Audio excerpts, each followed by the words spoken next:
See, I had no intentions whatsoever to becoming an author. That was the furthest thing from my mind. I did write. I mean, from my school days, I've been writing off and on. Um, I didn't think any of that was publish worthy till when the lockdown happened, and there was this call from Indic Academy for short stories on particular characters during the 18 days of the Mahabharata war. So I picked Shakuni because I thought nobody would pick him. And, less competition that way. I'll just put in something about Shakuni. And there's this particular incident on the 11th day of the war where he actually defeats Sahadeva, who eventually kills him on the 18th day. So I picked that up and I wrote something and I showed it to my mom and she said, this is very good. And I just left it there. I didn't do anything with it. I think it was 2 days before the last date that she came and asked me, did you submit it? I said, no. I said, what the hell are you doing? Go do that.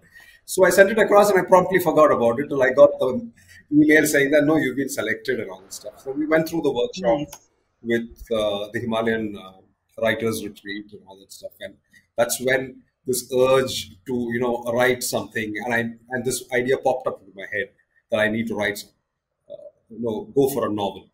I'm already part of 2 other anthologies with Indic Academy.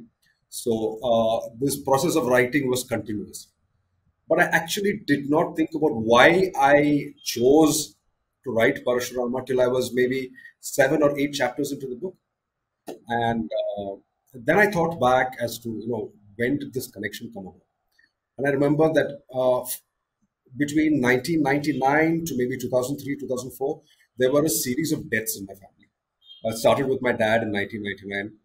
And so every 5-6 months, I was going to this temple on the outskirts of Trivandrum to do the last rites, either the 13th day rite or the annual rite that we do after 1 year.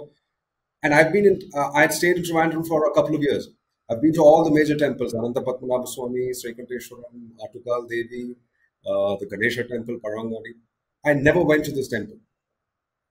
So I kept going back and I realized that I know hardly anything about the 6th avatar. I know the bare bones of the story. I know that, he had killed his mother on the orders of his father. I had no idea why he did it. So I started reading about it.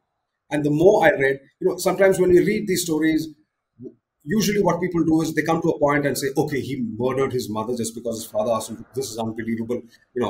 This is... And then they call it patriarchal. Yeah. And then they say, no, this is a whole lot of, we can't even believe all this. I mean, how can this man be an avatar? See, that's where your imagination, your mind, that hook is what, that's where you need to be to find out, how do you write this story? So that didn't leave me at all.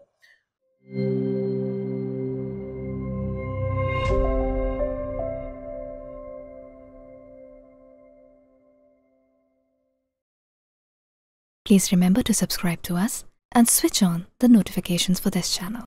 For our other social media links, more content and to support our work, please visit citti.net. Dhanyavad. Namaskar.